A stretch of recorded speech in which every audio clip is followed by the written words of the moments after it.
Hello Radhe Radhe दोस्तों, मेरा नाम है संजय क्योटू। मैं आप सभी का लक्ष्य क्लासेस के इस यूट्यूब चैनल पर हार्दिक स्वागत करता हूं। जैसे अपन चर्चा कर रहे थे सिंचाई को लेकर अपन ने देखा था कि पहले सिंचाई की अपन थ्योरी करने वाले थे। थ्योरी की अपन चर्चा कर चुके थे सिंचाई की विधियों तक, सिंचाई का समय का किस निर्धारण किस प्रकार किया जाता है, सिंचाई होती क्या है, और सिंचाई से संबंधित जब सभी थ्योरी के अंदर लेंगे हम उन पॉइंट को जो 11 प्लस 12 और प्लस जेड के अंदर इंपॉर्टेंट है, उस सब की पहले अपन थ्योरी करने वाले हैं। उसके बाद में करेंगे उसके एमसीक्यू बाद में चलेंगे। पहले क्या कर रहे थे अपन, जनरल एग्रीकल्चर देखा। जनरल एग्रीकल्चर के अंदर अपन ने सब चीजें देखी कि इसके अंदर ऑब्जेक्टिव क्वेश्चन के अंदर अब जो अपन चर्चा करेंगे किसके ऊपर, सिंचाई के ऊपर। सिंचाई के ऊपर जो अपन चर्चा कर रहे हैं ये रहने वाली है किसके ऊपर, थ्योरी के ऊपर। थ्योरी करके फिर इसमें से जो क्वेश्चन बन सकते हैं उन सभी क्वेश्चन का अपन एनालिसिस करेंगे। तो अपन सिंचाई के ऊपर चर्चा कर रहे थे।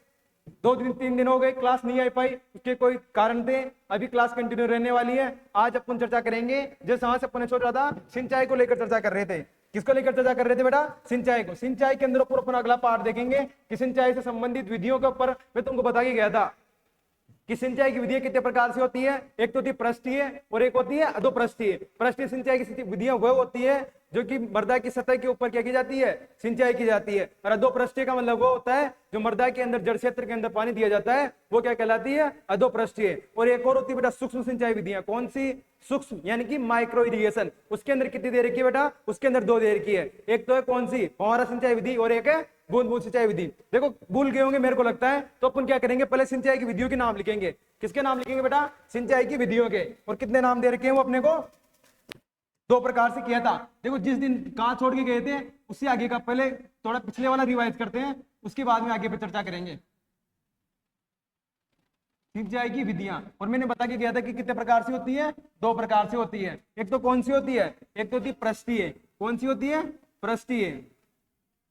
पृष्ठीय सतही सिंचाई विधियां, पृष्ठीय सतही सिंचाई विधियां।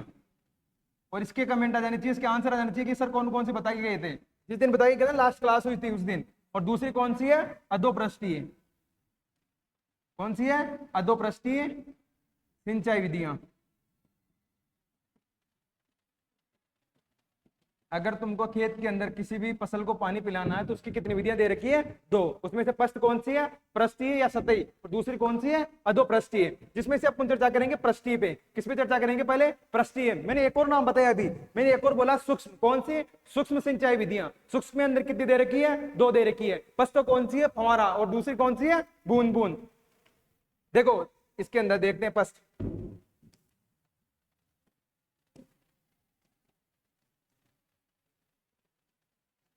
पृष्ठीय भी कह सकते हो आप किसी को।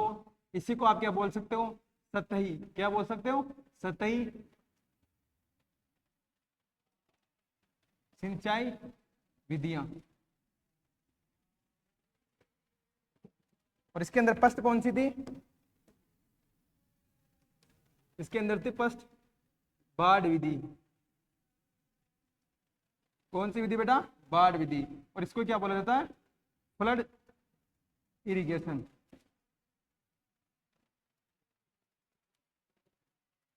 देखो बाढ़ विधि क्या होती है बेटा, बाढ़ विधि उन क्षेत्रों के अंदर काम में ली जाती है जो कि असमतल क्षेत्र होते हैं। जैसे मान लो वो क्षेत्र जहां पर पानी भरा जा सकता है, ये विधि काम में ली जाती है धान व जूट के लिए। वहां क्या किया जाता है, खेत को एक क्यारे के अंदर परिवर्तित कर दिया जाता है और फिर उसके अंदर क्या कर दिया जाता है, पानी भर दिया जाता है। वो कौन सी विधि कहलाती है, बाढ़ विधि। ये देखो ये विधि उन क्षेत्रों के अंदर काम मिली जाएगी जहां जल की भरपूर मात्रा होगी। अब मान लो कहां पर पानी नहीं है और वहां पर तुम बाढ़ विधि से करो तो पानी की तो पहले ही कमी है और फिर और ज्यादा पानी चाहिए इसके अंदर, तो फिर वहां पर ये विधि क्या नहीं रहेगी, पॉसिबल नहीं रहेगी। तो इसके अंदर लिखो, देखो ये विधि उन क्षेत्रों में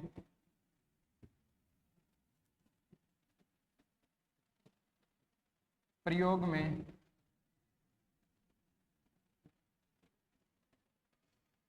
ली जाती है जहां पर जल की भरपूर उपलब्धता होती है। किसकी उपलब्ध होगी बेटा, जल की भरपूर। क्योंकि इसके अंदर क्या किया जाएगा, क्या किया जाएगा, खेत को एक क्या चौकोर वो दीवार को कर दी जाएगी डोर, उसके अंदर क्या भर दिया जाएगा, पानी भर दिया जाएगा। तो ये कौन सी विधि है, बाढ़ विधि। ये विधि किसके लिए इंपॉर्टेंट है, देखो ये विधि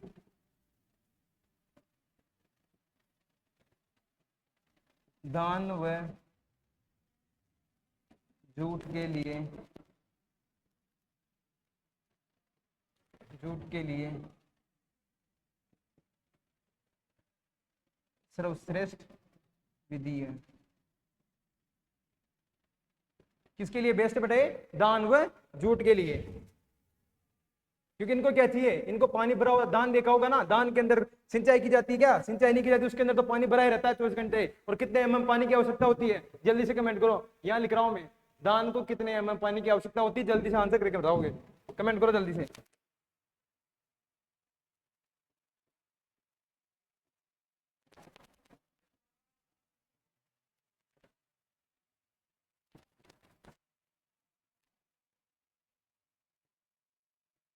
इस विधि में पानी का सर्वाधिक ह्रास होता है, वह इसकी जल उपयोग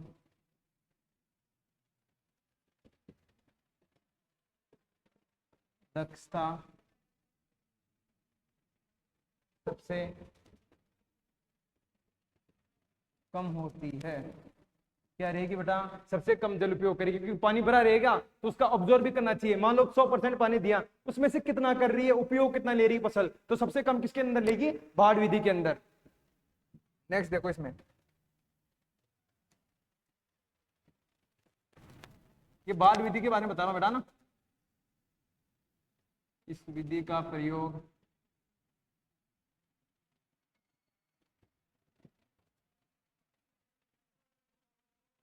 असमतल क्षेत्रों में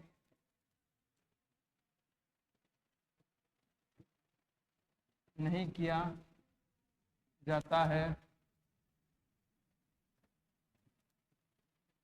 वह इस विधि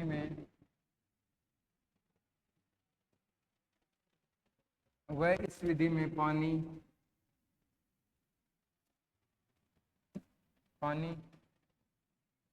भरा रहता है।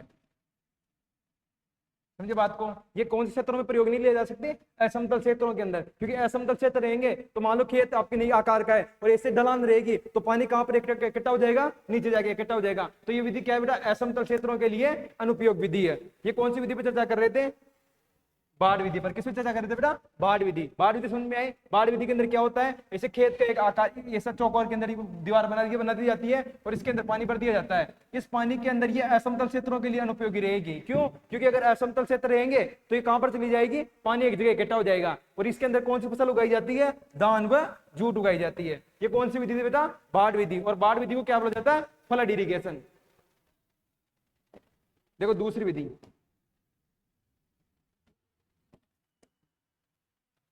दूसरी कौन सी थी, क्यारी विधि। क्यारी विधि, और इसको क्या बोलते हैं अपन, चेक बेसिन।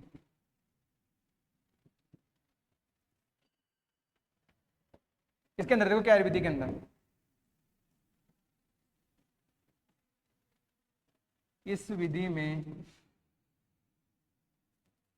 खेत को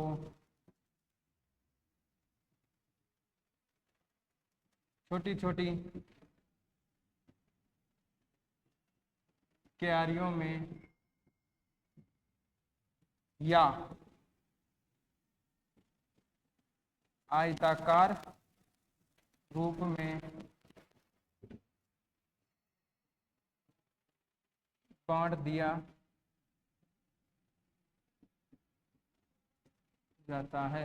इस विधि में क्या किया जाता है बेटा, देखो ऐसे कोई खेत है, इस खेत के अंदर ऐसे किया और इसको कितने भागों में डिवाइड कर दिया, अलग अलग भागों के अंदर डिवाइड कर दिया। ये कौन सी विधि है, क्यारी विधि। अपने भारत के अंदर सर्वाधिक प्रचलित विधि कौन सी है, क्यारी विधि। और क्यारी विधि किसके लिए सबसे बेस्ट है, ये बेटा गेहूं के लिए। किसके लिए, गेहूं व जौ के लिए सर्वोत्तम विधि कौन सी है, क्यारी विधि। भारत में सर्वाधिक प्रयोग मिली जाने वाली विधि कौन सी है, क्यारी विधि। देखो यह विधि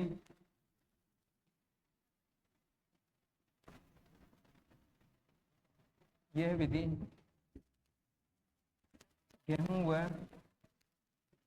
जौ के लिए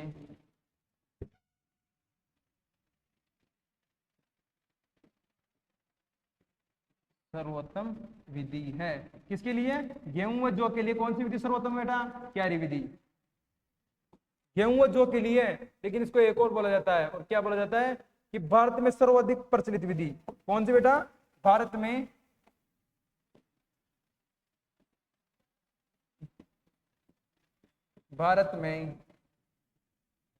सर्वाधिक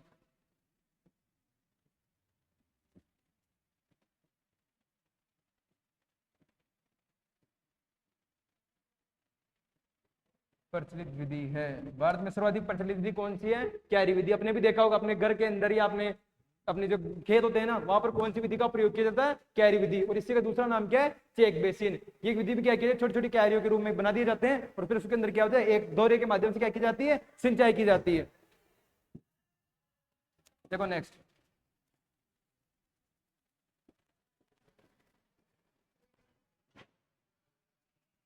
भारत में सर्वाधिक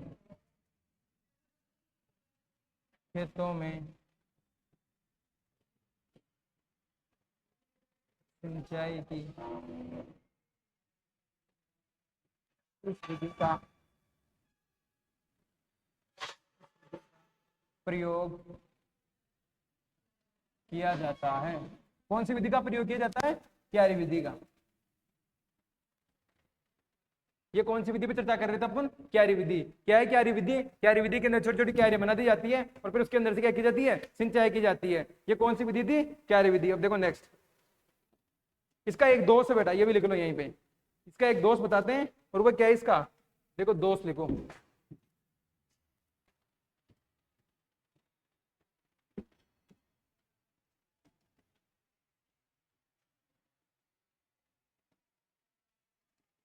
इस विधि से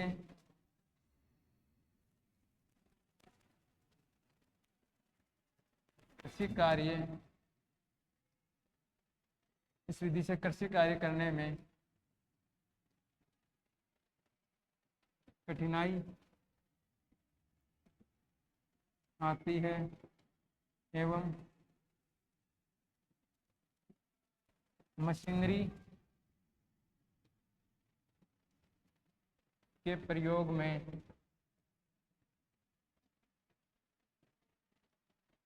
असुविधा होती है। क्या होती है? असुविधा होती है। कैसे प्रयोग? जैसे मान लो अगर खेत के अंदर डोलियां डोलियां बन गई, तो क्या करेगा? हम मशीन भी लेके जाएंगे ना, तो उसके अंदर क्या आएगी? असुविधा आएगी। और इसके अंदर क्या होता है? अधिक भाग होता है ना बेटा। तो देखो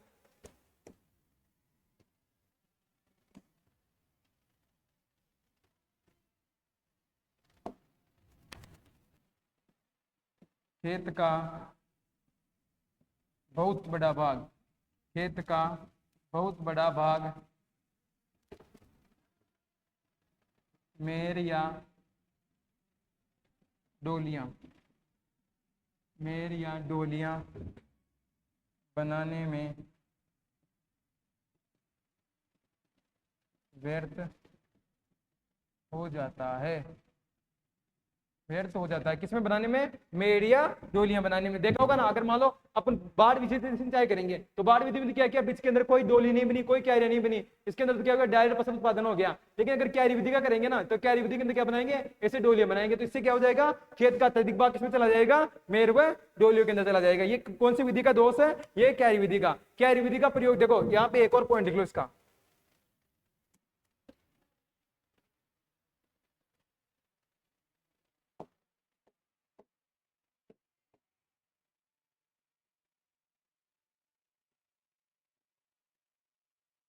क्यारी विधि का प्रयोग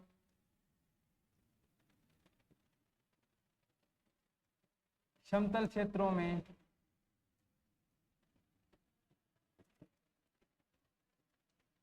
किया जाता है। कौन से क्षेत्रों में किया जाता है? समतल क्षेत्रों के अंदर किया जाता है। ये कौन सी विधि है? क्यारी विधि। और इसी को क्या बोला जाता है? Check basin. ये ध्यान रखना है। सबसे बेस्ट विधि कौन सी है? सबसे बेस्ट विधि भी कौन सी है? क्यारी विधि। कौन सी विधि है? क्यारी विधि। और इसका नाम ऐसे ध्यान रखना है, बहुत बारी बार पूछा गया है, क्यारी विधि नहीं दिया नाम के अंदर, और क्या दे दिया? Check basin. और ये भी किसमें लिख के? इंग्लिश के अंदर। किसके अंदर बेटा? इंग्लिश के अंदर। न तो हिंदी में देता है न इंग्लिश में देता है। किसमें देता है? इंग्लिश के अंदर, कि चेक बेसिन क्या है। समझे बात को? ये कौन सी विधि होगी अपने? क्यारी विधि। तीसरी विधि कौन सी थी? अरे तीसरी विधि कौन सी थी सर? भूल गए, हमको तो याद ही नहीं है। बहुत बढ़िया, बॉर्डर पट्टी विधि। कौन सी थी? बॉर्डर पट्टी विधि। और इसको क्या बोला जाता है? Strip method. क्या बोला जाता है? Strip method. बॉर्डर पट्टी विधि, और इसी को बोलते हैं स्ट्रिप मेथड।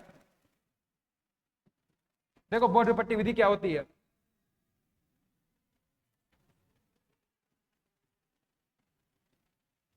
किस विधि का प्रयोग बेटा? बॉर्डर पट्टी विधि का प्रयोग।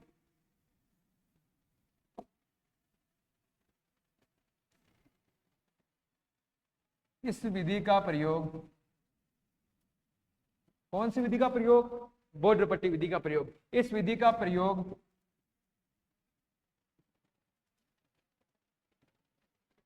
ढलान वाले क्षेत्रों में, इस विधि का प्रयोग ढलान वाले क्षेत्रों में लंबी लंबी लंबी लंबी पट्टियां बनाकर, इस विधि का प्रयोग कौन से क्षेत्रों में? ढलान वाले क्षेत्रों में क्या बनाई जाती है? लंबी लंबी पट्टियां बनाकर प्रयोग में लिया जाता है। प्रयोग में लिया जाता है। कैसे कैसे? इस विधि का देखो, इसका ग्राफ बनाते हैं, कैसे क्या करते हैं। अगर मान लो कोई ढलान वाला क्षेत्र है, ये ढलान वाला क्षेत्र है, और तुम यहाँ पे क्या करना चाहते हो? खेती करना चाहते हो, तो तुम कौन सी विधि का प्रयोग करोगे? बॉर्डर पट्टी विधि का। कैसे करोगे सर? यहाँ से यहाँ तक। कहाँ से कहाँ तक? यहाँ से यहाँ तक क्या बना दोगे बेटा? एक लंबी लंबी पट्टियां बना दोगे, ऐसे ऐसे पट्टियां बना दोगे। और फिर क्या करोगे? ऊपर से सिंचाई करोगे, और पानी कहाँ पर आएगा? नीचे आएगा। ये कौन सी विधि है? बॉर्डर पट्टी विधि। ये विधि कहाँ बनाई जाती है? जो ढलान वाले क्षेत्र होते हैं ना, उनके अंदर ये विधि उपयोग में ली जाती है। इस विधि की एक और विशेषता है। कौन सी विशेषता है? कि इस विधि का प्रयोग, कौन सी विधि का प्रयोग? बॉर्डर पट्टी विधि का प्रयोग। इस विधि का प्रयोग, इस विधि का प्रयोग बालू मृदाओं में नहीं किया जाता। कौन सी मृदाओं में बेटा? बालू मृदाओं में। बालू मृदाओं में नहीं किया जाता है। बालू मृदाओं में नहीं किया जाता है।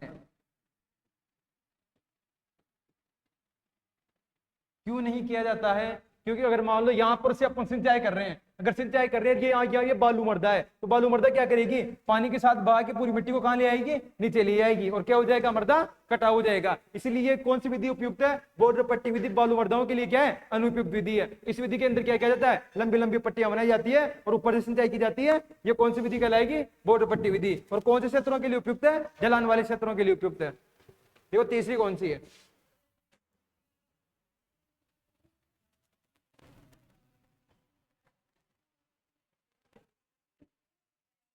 कुंड विधि। और इसी को क्या बोला जाता है? Furrow irrigation.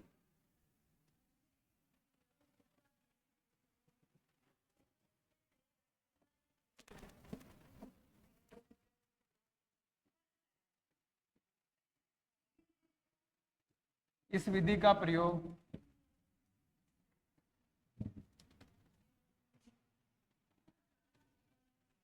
क्यारियों में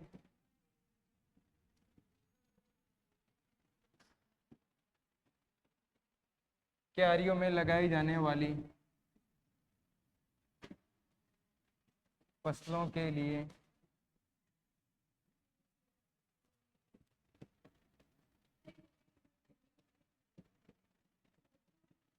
किया जाता है। वह यह विधि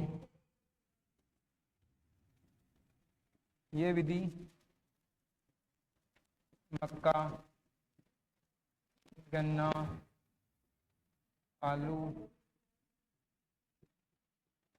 आदि के लिए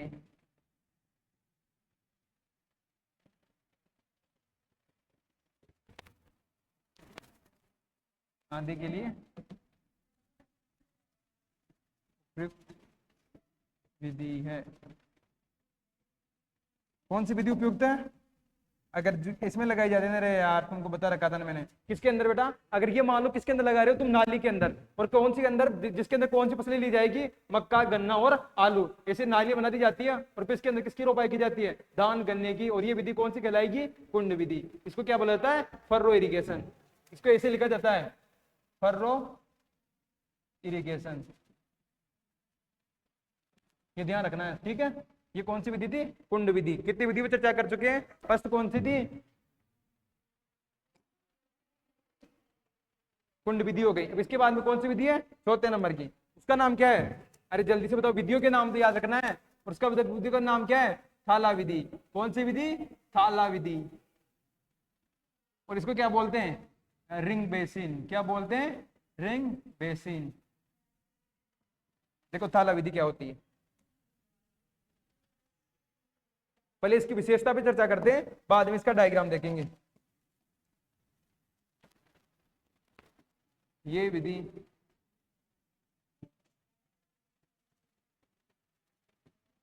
फल वृक्षों के लिए, ये विधि फल वृक्षों के लिए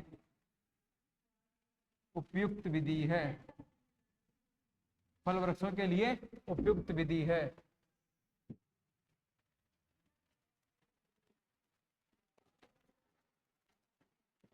इस विधि में पौधों को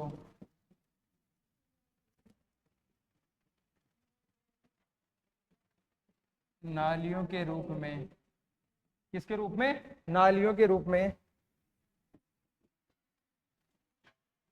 उगाया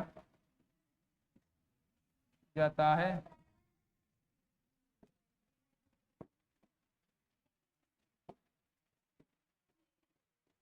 इस विधि का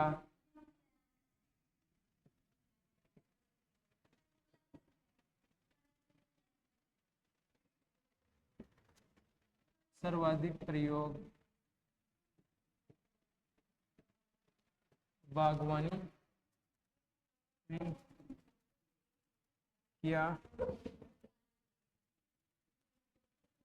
जाता है। ये कौन सी विधि है, थाला विधि। किसके लिए उपयोग है, फल वृक्षों के लिए उपयुक्त विधि है। और इस विधि में क्या किया जाता है, नालियों के रूप में उगाया जाता है, और सर्वाधिक प्रयोग मिली जाने वाली विधि है। समझे बात को। देखो नेक्स्ट, नेक्स्ट क्या कह रहा है, नेक्स्ट ये बोल रहा है कि इस विधि का, इस विधि में एक पादप के रोग का, इस विधि में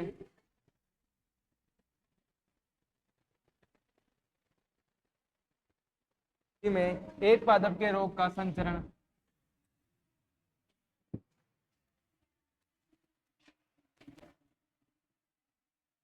दूसरे पौधे में भी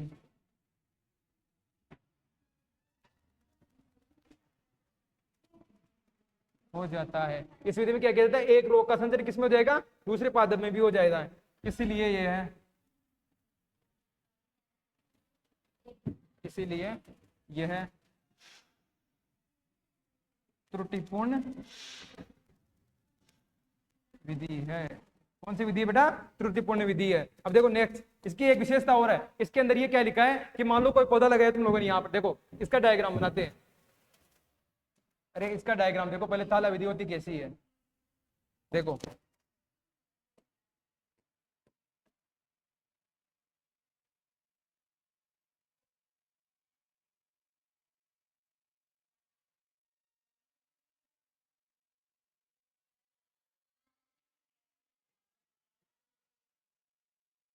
यहाँ पर पौधा लगा रहे हैं और यहाँ सिंचाई कर रहे हैं। समझे बात को, यहाँ सिंचाई कर रहे हैं। अगर मान लो पौधे के इसके अंदर क्या है बेटा, इसके अंदर क्या लगा हुआ है, रोग लगा हुआ है, तो ये रोग किसमें चला जाएगा, दूसरे वाले पौधे में, और फिर किसमें चला जाएगा, तीसरे वाले पौधे में। तो ये कौन सी विधि है, ये थाला विधि। इसके अंदर क्या होता है कि इसके अंदर क्या होता है कि एक पौधे के अंदर रोग लगा हुआ है, अगर अपन सिंचाई कर रहे हैं तो वो रोग कौन से पौधे में चला जाएगा, दूसरे में, और दूसरे में किसमें चला जाएगा, तीसरे में। इस प्रकार इसके अंदर क्या होता है कि एक पौधे के अंदर लगा हुआ रोग दूसरे पौधे में चला जाता है। इसलिए कौन सी विधि है, त्रुटिपूर्ण विधि है।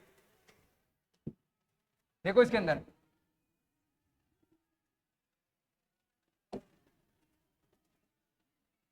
इस विधि के अंदर सुधार किया गया। मान लो त्रुटिपूर्ण क्यों है, क्योंकि इसके अंदर क्या हो रहा है कि एक रोग में पौधा लग रहा है और दूसरे में चला जा रहा है, तो इसके अंदर क्या करेंगे अपन, ये नहीं बनाएंगे। अभी जो डायग्राम बनाया ना उसके अंदर क्या करेंगे अपन, इसी का एक परिष्कृत रूप निकाला गया है और इसको अंदर कहा जाता है कि इस विधि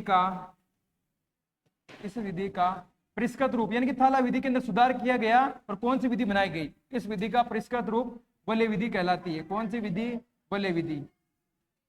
इस विधि का परिष्कृत रूप वलय विधि कहलाती है, वलय विधि कहलाती है। और किसका परिष्कृत रूप है ये, थाला विधि का। अब चर्चा करते हैं वलय विधि पर कि वलय विधि के अंदर ऐसा क्या किया गया कि थाला विधि से बेटर कौन सी विधि बन गई, वलय विधि बन गई। तो देखो इसके ऊपर, अरे समझ में तो आ रहा है क्या, जो पहले पढ़ा रहा था ना उसी के अंदर एक्सप्लेन कर रहे हैं, क्या विधियां कर रहे हैं सिंचाई की विधियों का।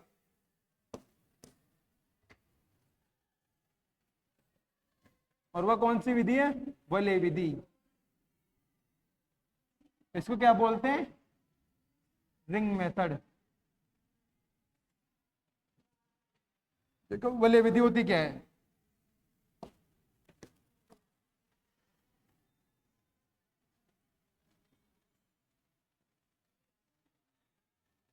थाला विधि क्या परिष्कृत रूप, थाला विधि का परिष्कृत रूप कौन सी विधि है, वलय विधि। देखो इस विधि में, कौन सी विधि में, वलय विधि के अंदर, इस विधि में पौधे के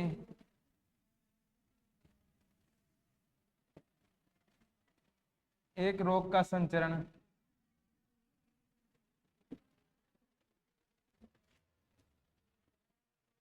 दूसरे पौधे में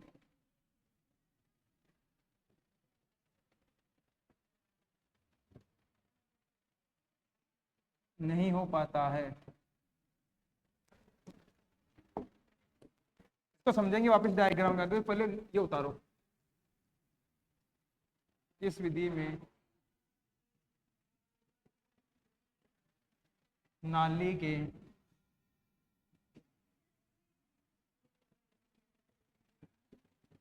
दोनों तरफ, नाली के दोनों तरफ फलवृक्ष लगाए जाते हैं।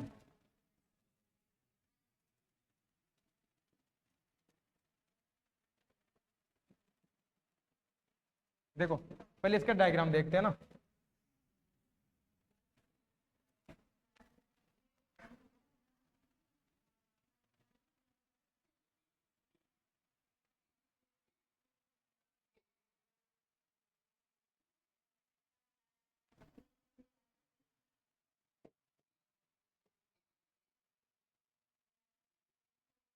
वो तो कौन सी विधि थी, थाला विधि। और ये कौन सी विधि है, वलय विधि। थाला विधि के अंदर क्या हो रहा था कि अपने पानी पिला रहे थे, एक मान लो एक पौधे के अंदर रोग लगा हुआ है तो कौन से पौधे में चला जाएगा, दूसरे पौधे में। वो तो कौन सी विधि थी, थाला विधि। और ये कौन सी विधि है, वलय विधि। देखो एक नाली है, इसमें से पानी आ रहा है तो क्या करेगा, एक पौधे को एक में जाएगा पानी, ना कि दूसरे में जा रहा है, तो क्या नहीं हो रहा है कि रोग का संचरण एक पौधे से दूसरे पौधे में नहीं हो पा रहा है। अगर मान लो वो थाला विधि है तो थाला विधि के अंदर क्या होता है, एक रोग का संचरण दूसरे पौधे में हो जाता है। और इस प्रकार अब इसके अंदर एक विशेषता और है, इसके अंदर क्या किया जाता है कि जो पौधा लगाया जाता है पौधे के चारों ओर एक मिट्टी की दीवार को बना दी जाती है, ताकि उससे क्या होता है कि पानी का संपर्क किससे नहीं हो पाता है, पौधे से नहीं हो पा रहा है, और उससे क्या नहीं होगा, कवक पैदा नहीं होंगे। अगर देखा होगा ना, मान लो ये पौधा है, ये पौधा लगाया तुम लोगों ने, और इसके पौधे के अगर तुम लोगों ने चारों ओर मिट्टी लगा दी तो क्या नहीं होगा, पानी का संपर्क किससे नहीं होगा, तने से नहीं होगा, और क्या नहीं होगे, कवक और उनका संक्रमण नहीं हो पाएगा। तो ये विधि किस लिए बेस्ट है,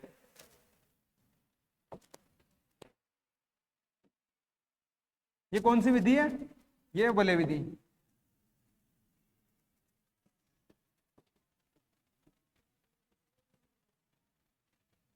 देखो नेक्स्ट,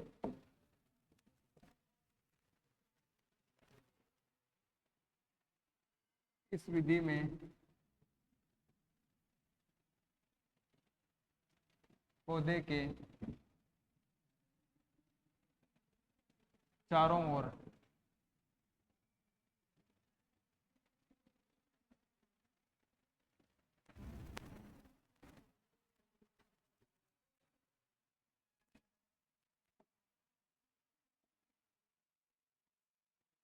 मिट्टी डाल दी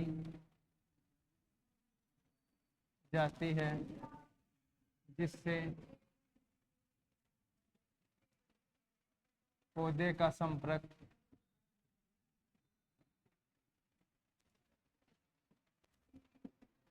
सीधा जल से नहीं हो पाता है। समझे बात को? किससे नहीं हो पाता है? पौधे से नहीं हो पाता है। ये फल वृक्षों के लिए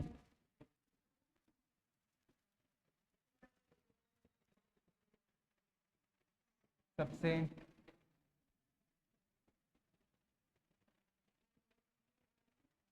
सर्वश्रेष्ठ विधि है।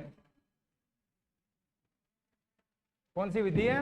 वलय विधि। किसके लिए बेस्ट है? फल वृक्षों के लिए। अब देखो, लास्ट चर्चा कर रहे थे और लास्ट चर्चा कहां पे आ गई? एक तो होती है पृष्ठीय और दूसरी कौन सी होती है? अधोपृष्ठीय। अधोपृष्ठीय सिंचाई विधि। इसके अंदर मैंने बताया था मटका, नालियां, वो इसके प्रकार थे, लेकिन अपना नहीं दे रखा है। अपने तो इसके बारे में ध्यान रखना है कि इस विधि में क्या किया जाता है। इस विधि में मृदा के 10 सेंटीमीटर गहराई में 10 सेंटीमीटर गहराई में क्या दिया जाता है? पानी दिया जाता है। क्या किया जाता है? पृष्ठीय तो कौन सी होगी? मृदा की सतह पर करेंगे। और अधोपृष्ठीय का मतलब क्या हो गया कि मृदा की सतह के अंदर पानी देंगे। तो ये कौन सी विधि हो गई? कृत्रिम विधि। इसकी एक और लिख लो।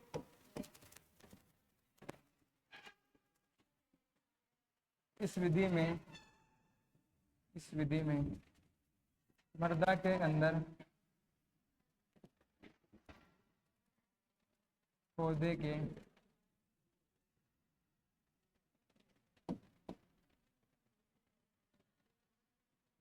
जड़ क्षेत्र में कृत्रिम रूप से जल दिया जाता है। समझे बात को? मृदा की गहराई में दी जाएगी और ये कौन सी कहलाएगी? अधोपृष्ठीय विधि। इसके अंदर देखा होगा मटका विधि, नालियां विधि, बहुत सारी चलती है, लेकिन अपने सिलेबस के अंदर मेंशन नहीं कर रखा है। तो अपने को अधोपृष्ठीय का मतलब ये ध्यान रखना है कि मृदा की सतह के अंदर पानी देना है और किसके माध्यम से देना है? कृत्रिम देना है।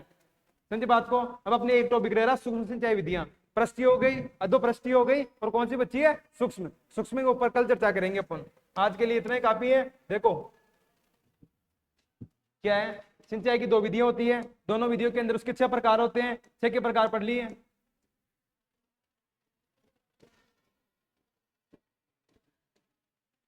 और कौन सी थी? अधोपृष्ठीय विधि। आज की क्लास को अपन यही विराम देते हैं।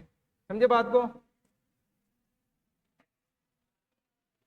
आप सभी का बहुत बहुत धन्यवाद इस क्लास को लेने के लिए। और अपन वापस कल चर्चा करेंगे किसको लेकर? सूक्ष्म सिंचाई विधियों को लेकर। ठीक है, धन्यवाद।